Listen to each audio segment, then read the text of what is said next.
Ah non, cochon, on n'avait pas dit pas qu'on... perdu. C'était pas dans le programme, ça. Pas dans le script. Don't know what it's like, yeah. I've been on the side too long, don't know my pain's a nightmare. Devil on my back, fuck that, an overdose. Je suis aujourd'hui donc avec Antoine Fonbonne et on va vous parler d'alimentation, comment choisir en fait entre les différentes alimentations pour ceux qui pataugent, diète flexible, diète intuitive. Mais d'abord, je vais laisser Antoine se présenter pour ceux qui ne le connaissent pas. Merci, bonjour à tous. Pour ceux qui ne me connaissent pas, je m'appelle Antoine. Je suis le co-directeur de la formation Bayesian France que j'ai créée et importée en France avec mon associé et meilleur ami Nevin Barnett qui n'est pas là mais qui nous suit par la pensée. On rajoutera une image, un PNG. Un PNG du petit Nevin. Et effectivement, dans le cadre de notre formation, on forme les gens à la fois à la maîtrise des techniques optimales d'entraînement et aussi à l'optimisation des paramètres nutritionnels. Et la question de savoir si on doit avoir une diète stricte et cadrée pour pouvoir optimiser sa composition corporelle, sa shape et ses progrès en musculation et également sa santé, est une question, comme tu l'as dit, qui revient très souvent. Ouais. Comment en fait s'y retrouver, parce qu'on voit beaucoup de choses, beaucoup de personnes qui ont des témoignages et qui disent bah ça marche, ça marche, et en fait c'est un peu comme en muscu, on sait pas trop comment s'entraîner parce que beaucoup de choses marchent. La question c'est de trouver qu'est-ce qui nous correspond à nous et quels sont les différents points, les avantages, les inconvénients de chaque méthode. Donc Antoine, si tu devais nous résumer, on va dire, juste pour qu'on sache de quoi on parle, c'est quoi les différents termes, les différences entre les différentes diètes? Ok, les termes du sujet. Je vais le faire par ordre, non pas chronologique, mais peut-être dans la chronologie selon laquelle on découvre un peu ces modes d'alimentation quand on commence à s'intéresser à la santé et à la musculation généralement. Je pense que le premier truc sur lequel on tombe quand on commence à s'intéresser à la sphère de la muscu et du fit game, en gros, c'est le clean eating.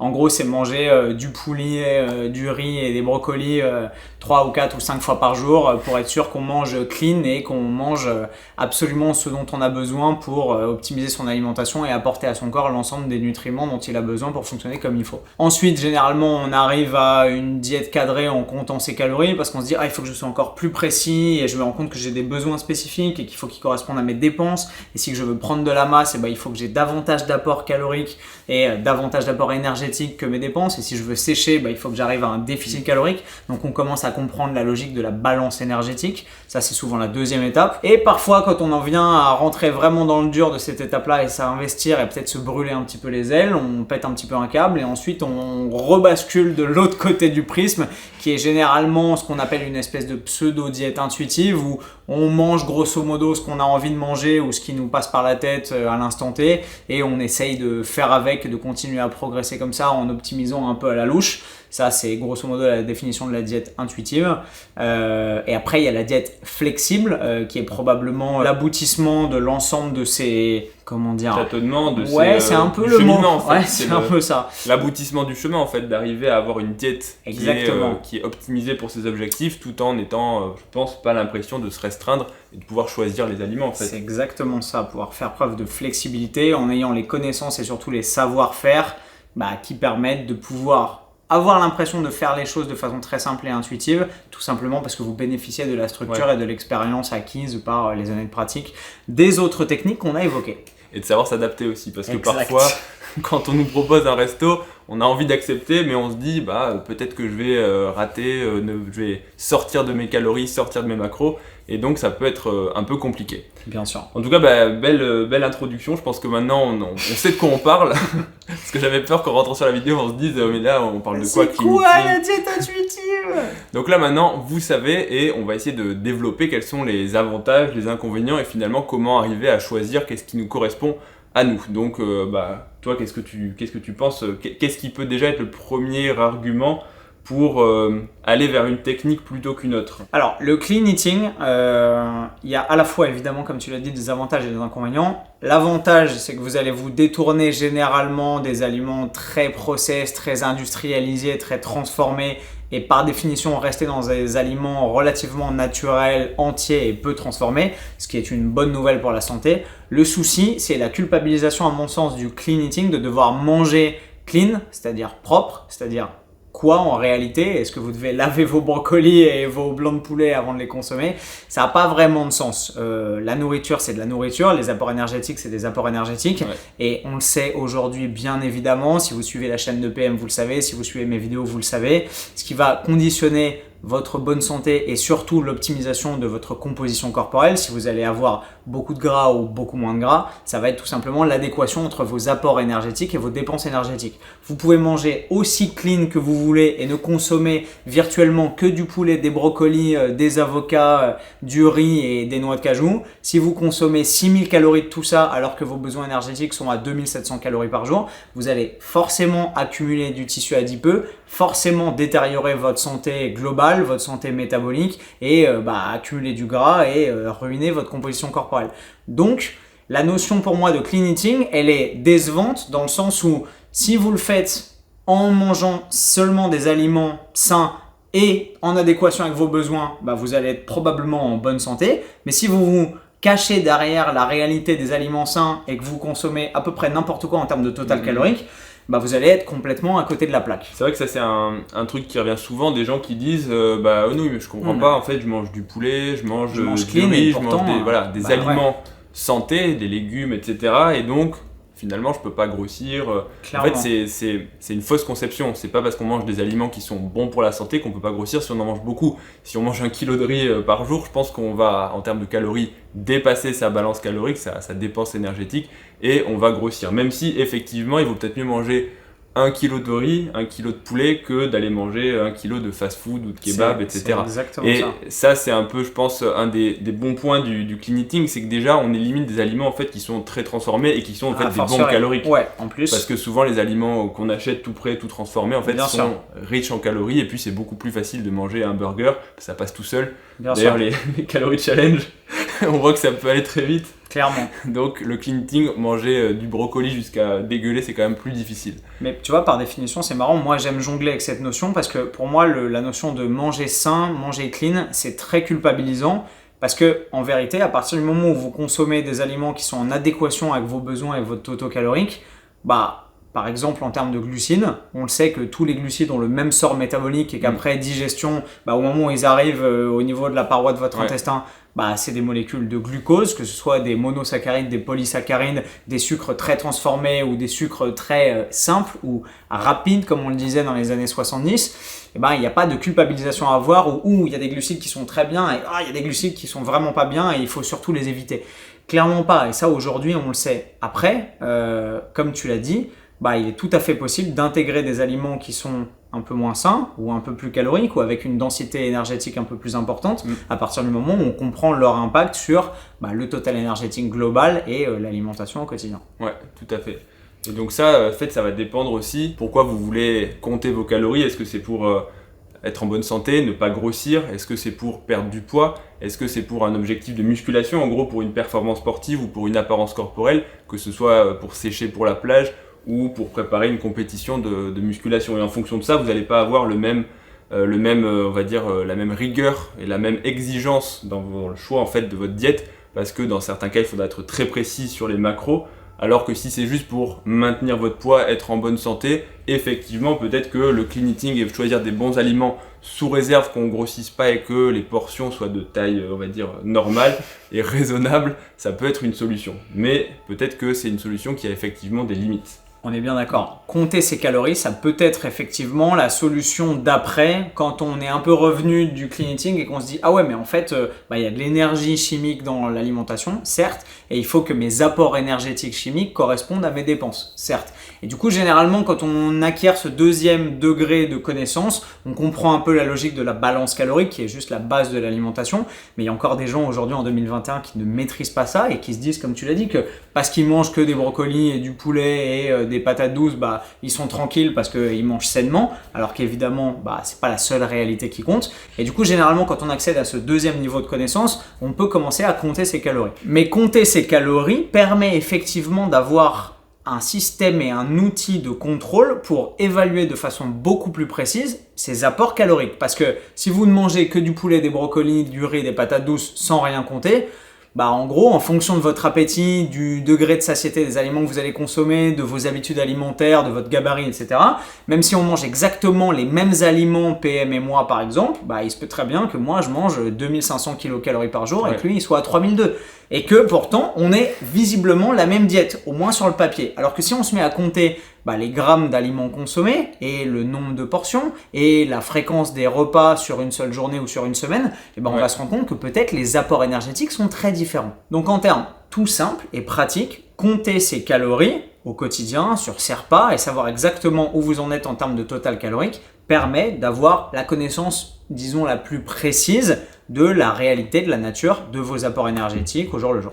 Pour aller un petit peu du coup contre le fait de compter les calories, parce que c'est aussi le but de cette vidéo, c'est de faire un débat pour et contre, c'est que compter ses calories pour pas mal de personnes, en fait, notamment les personnes qui ne sont pas habituées dans le monde de la muscu ou autre, on a l'impression que compter ses calories, c'est être complètement obsessionnel, c'est quelque chose de fastidieux, c'est quelque chose de stressant, et que finalement, j'exagère à peine, c'est le premier pas dans les troubles du comportement alimentaire. La plupart des gens de notre entourage, on va dire hors sport, hors musculation, pensent que les gens qui comptent leurs calories, c'est quelque chose d'extrémiste et en fait, quelque chose qui ne devrait même pas exister. La plupart des gens disent oui, mais en fait, théoriquement, il faudrait manger intuitivement, là tu te bousilles la santé, tu es en train de rentrer dans quelque chose. Et moi, quand je vois ça, je me dis, finalement, est-ce que être intuitif comme pensent les gens, en fait, moi je mange à l'intuition, je mange à ma faim, est-ce que c'est vraiment quelque chose qu'on peut juger comme fiable? Parce qu'en fait, il n'y a qu'à voir la plupart des gens, la composition corporelle, c'est pas vraiment ça. La plupart des gens sont aussi en surpoids et c'est toujours drôle de voir ça, des gens intuitifs, quand ils sont en train de bouffer un paquet de chips. Alors, je sais pas ce que leur ont dit leur intuition, mais c'est quelque chose qui peut rentrer en compte. Et je pense qu'une des personnes, et tu vas me dire si tu es d'accord avec moi, c'est que le profil aussi de la personne, le profil psychologique, va être déterminant pour choisir un type de diète. Je sais qu'à titre personnel, compter mes calories, je les compte de façon globale, je les compte par portion, mais compter de façon précise et écrire, c'est quelque chose qui me sort par les trous de nez, comme on dit, alors que d'autres personnes, ça les rassure, parce qu'ils ont l'impression de rester en contrôle. Alors je sais pas, toi, quel est ton point de vue par rapport à ça? J'ai un parallèle à te soumettre, si je peux me permettre de décentrer un peu la réflexion, mais je pense que c'est un truc qui va vous être utile. On peut penser la balance énergétique et l'alimentation comme un économiste. Je ne suis pas économiste de formation, mais il y en a probablement parmi vous et vous allez vite comprendre où je veux en venir. Imagine que tu as un budget relativement serré, tu gagnes 1 800 € par mois, tu as un loyer de 400 € par mois, tu as une famille à nourrir et du coup, tu es obligé de faire en sorte au quotidien et mois par mois que tes dépenses monétaires, budgétaires ne dépassent pas tes rentrées d'argent. On est d'accord. Donc là, tu vas compter peut-être à l'euro près ce que tu vas dépenser, ce que tu vas faire en termes de courses toutes les semaines, des caddies de courses que tu vas faire tous les mois, de tes factures d'électricité, de combien tu vas mettre dans l'éducation de tes enfants, le budget vacances, plaisir, sorties au restaurant, cinéma, etc. Tu vas compter l'ensemble de tes dépenses et tu vas t'assurer que tu rentres avec tes factures dans l'argent que tu peux dépenser et mettre et allouer à chaque poste de budget. Tu me vois venir ou pas? Sinon, on va venir taper à la porte. Très clairement, sinon tu vas être dans le rouge et ton banquier va te dire monsieur Fonbonne, là vous êtes en dépassement, vous avez tant d'agio, etc. Et pourtant, il y a des millions de personnes qui font ça tous les jours, toute leur vie, et qui s'en sortent très bien. Mais, dès qu'on parle de calories, dès qu'on parle d'alimentation, tout de suite, il y a des gens qui disent « Oh là, comptez ces calories au grain près, ce que vous mangez tous les jours, ce que vous dépensez. » Non, c'est impossible. Pourquoi ce serait si différent au final? Mais en réalité, quand on a cette connaissance toute basique des facteurs énergétiques, de savoir que 1 gramme de glucides ou 1 gramme de protéines c'est 4 kilocalories, que 1 gramme de lipides c'est 9 kilocalories, que vous avez besoin de tant de kilocalories pour subvenir à vos besoins, un peu plus pour prendre de la masse, un peu moins pour sécher, etc. Mais en fait, les calculs, ils sont extrêmement simples. Et puis ça va beaucoup plus vite. Bien sûr.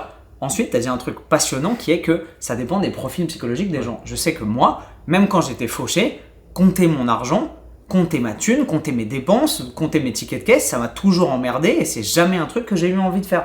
Paradoxalement, quand il s'agit d'optimiser ma shape, mes performances à l'entraînement, ma récupération, mon sommeil, ma libido, la progression de mon physique, etc., c'est un truc qui m'intéresse bizarrement beaucoup plus.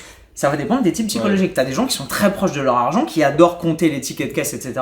et qui peuvent pas se voir en peinture une application MyFitnessPal ou compter leurs calories. Donc ça va vraiment dépendre des gens. Et après, ça peut être aussi le renforcement positif. Quand tu commences à compter tes calories et que tu vois que ça marche et que tu vois que tu as des résultats, que tu perds du poids, que tu t'améliores et que tu progresses. Et c'est vrai que pour l'avoir, j'ai menti, je l'ai déjà eu fait pour des périodes courtes de compter. Pour voir justement, et c'est vrai que ça marche très bien. Après, c'est pas quelque chose que j'ai réussi à maintenir sur le long terme parce que le temps de compter, etc. Et puis, ça m'a un peu saoulé. Mais c'est vrai que j'ai vu que ça marche. Donc, je pense qu'une personne qui se dit ça marche va avoir envie de continuer à le faire en fait. Et c'est un renforcement positif qui dit si ça marche, je continue. C'est exactement ça. Mais comme tu l'as dit, l'avantage principal, c'est que ça marche. Quelqu'un qui a du mal à tenir son budget et qui est un peu en crise avec, je sais pas, Gordon Ramsay, mais t'as un restaurant qui fait faillite et tout.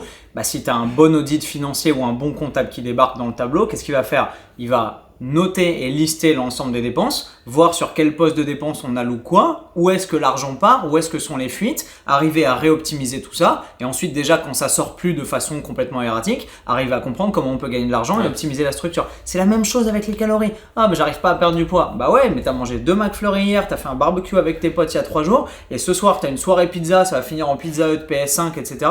Et dimanche matin t'as le brunch chez tes parents. C'est la même chose, c'est exactement pareil. Sauf que, comme vous l'avez compris, l'inconvénient et le corollaire de cette praticité et de cette précision de compter ses calories, c'est qu'effectivement, ça introduit la nécessité d'un calcul, la nécessité d'être un peu plus précis, un peu plus regardant et de prendre le temps de compter et de savoir un peu ce qu'on fait. Donc forcément, c'est l'inconvénient de tous les avantages qu'on a listés. Pour en revenir à tout ce qui est en fait justement nutrition intuitive, c'est toujours rigolo de voir l'intuition quand on est dans une société où tout est en fait industrialisé, où en fait on n'a plus rien de proche de la nature. On a des boulots qui sont imposés par des horaires, on a des rythmes sociaux imposés là aussi par le travail, par les contraintes avec les enfants, la famille, le couvre-feu parfois actuellement. Et est-ce que du coup notre intuition n'est pas complètement biaisée ? On ne se réveille plus aux horaires avec le soleil, on se couche plus, on dort souvent beaucoup plus tard.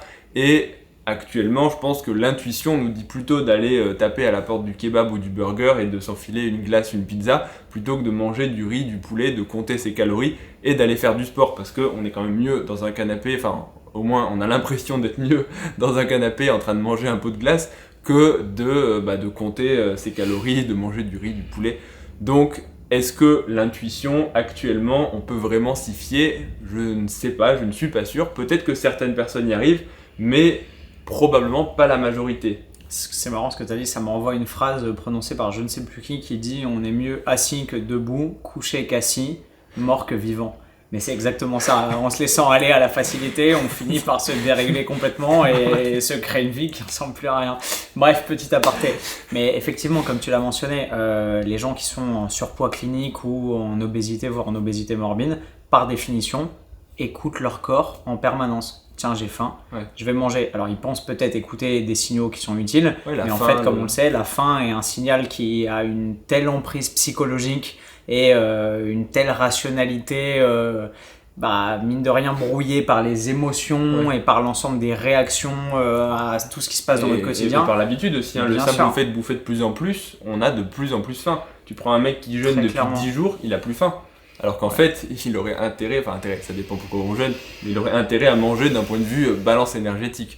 Donc la faim, probablement que sauf si vous êtes déjà optimisé sur votre alimentation et que en fait vous avez déjà des connaissances ou mis en place une routine équilibrée, je pense que la faim pour les personnes qui débutent et qui n'ont pas encore d'expérience ou de mode de vie axé et optimisé, c'est quelque chose de très dangereux. Même si je pense qu'on a tous envie de penser que l'intuition c'est ce qui est un peu le meilleur. C'est comme quand on compare l'entraînement à l'instinct, tu vas à la salle, je vais faire quoi, je vais faire un peu de pec et tout, et en fait tu te rends compte que t'as des mecs, leur instinct à la salle c'est pec tous les jours.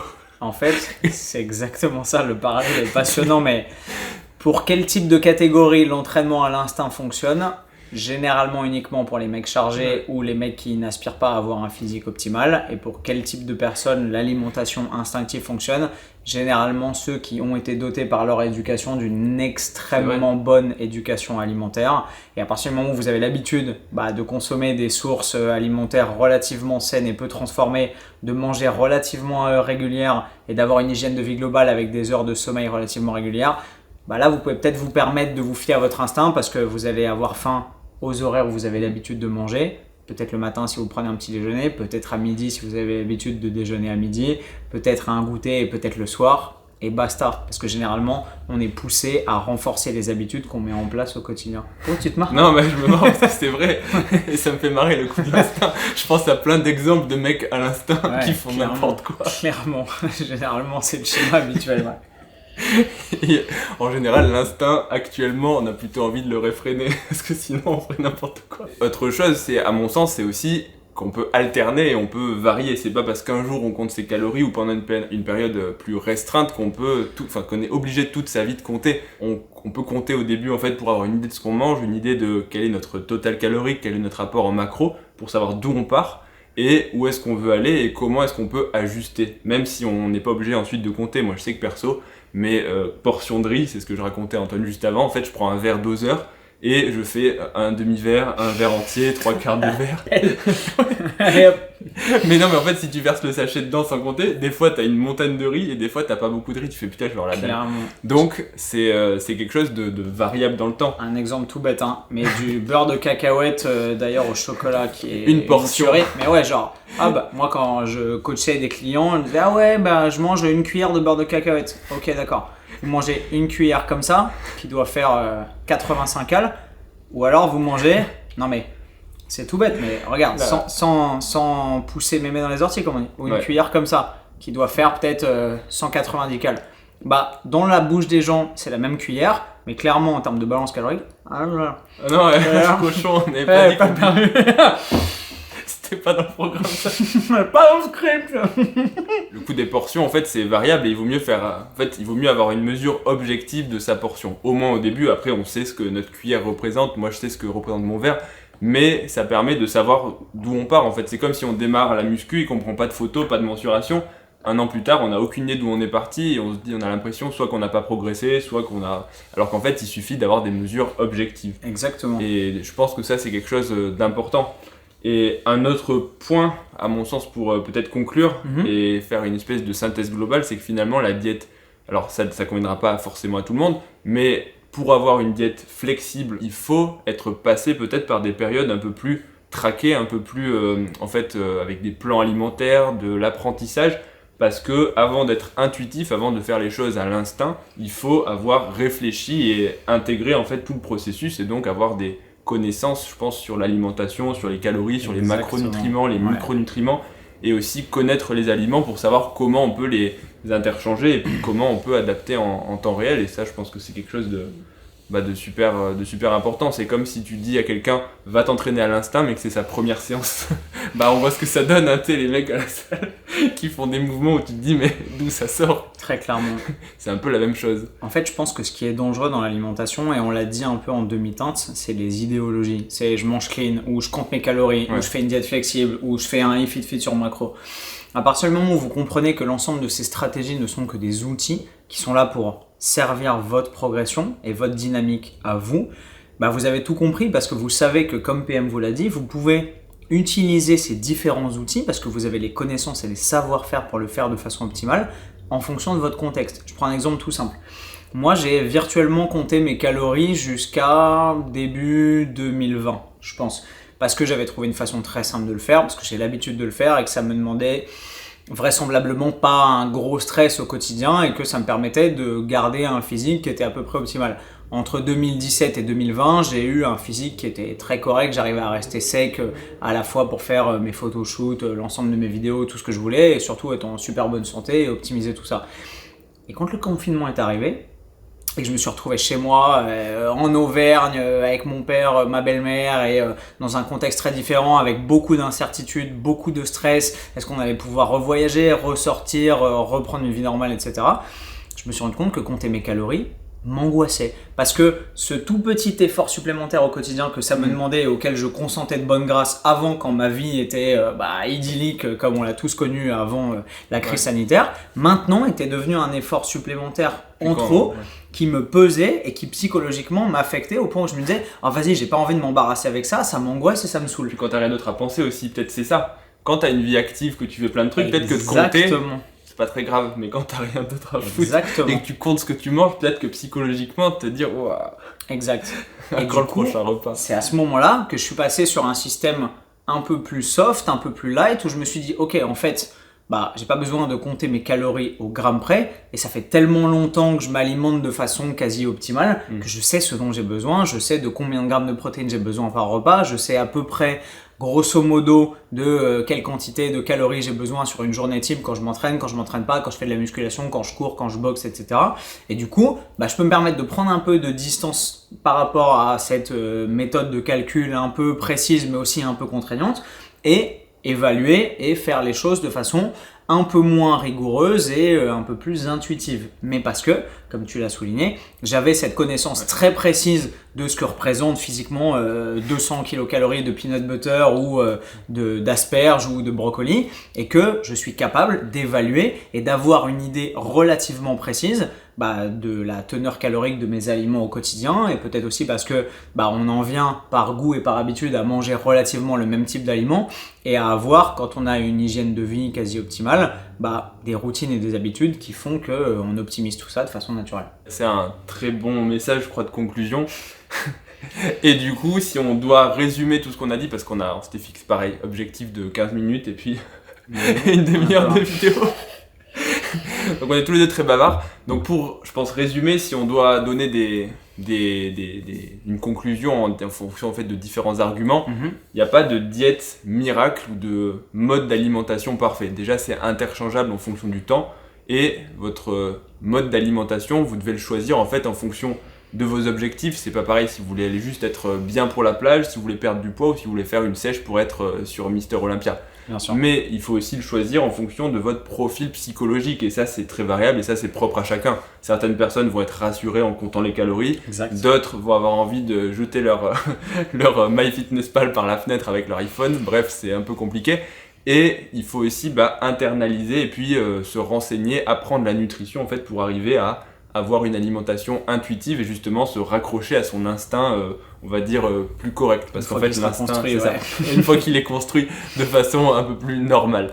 Donc, pour conclure, je pense que vous avez là différents éléments pour choisir votre diète et puis rien ne vous empêche de toute façon de tester et si ça marche pas, vous faites marche arrière et vous revenez à ce que vous faisiez avant. On peut changer, comme le fait Antoine, il a changé entre diète en comptant les calories et puis diète plus flexible. Moi j'ai changé avec pareil des périodes de comptage de calories assez courtes et puis maintenant une alimentation un peu plus tranquille parce que j'ai pas d'objectif physique, mais tout ça c'est propre à vous et il n'y a pas de réponse. Et petit message aussi du coup, comme l'a dit Antoine, il a une formation sur la diète flexible, donc c'est je pense le moment aussi de faire un petit coup de, je sais pas si on peut dire ça, de la pub. En tout cas, si vous voulez vous renseigner sur son programme et sur sa formation, puisque il m'a montré, c'est une centaine de pages avec beaucoup d'infos, de cas pratiques, et finalement l'aboutissement, on va dire ça comme ça, de plein d'années de recherche, d'études et de pratiques sur comment avoir une diète flexible qui est justement éviter l'instinct non naturel et puis l'instinct peanut butter, cacahuètes, chips, et l'instinct qui va vous conduire à vous avachir dans le canapé et à ne plus rien faire. Bref, merci Antoine. Merci à toi de cette invitation et j'espère que la vidéo vous sera utile et que vous saurez en retirer les clés qui vous permettront d'optimiser votre alimentation à vous et pour votre dynamique et votre bien-être parce que c'est ça qui compte au final. Tout à fait. Et puis dernière chose, si vous avez des questions, des commentaires ou tout simplement nous dire ce que vous en pensez et vous, quel mode d'alimentation vous avez choisi, parce que je serais assez curieux de savoir combien de personnes sont allergiques au fait de compter leurs calories. Carrément. Et combien de personnes pensent que leur instinct est bon. Et si votre instinct il est bon, dites moi je bouffe à l'instinct.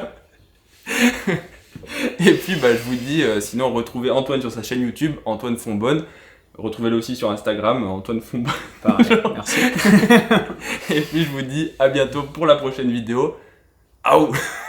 Ciao, ciao. I know it's like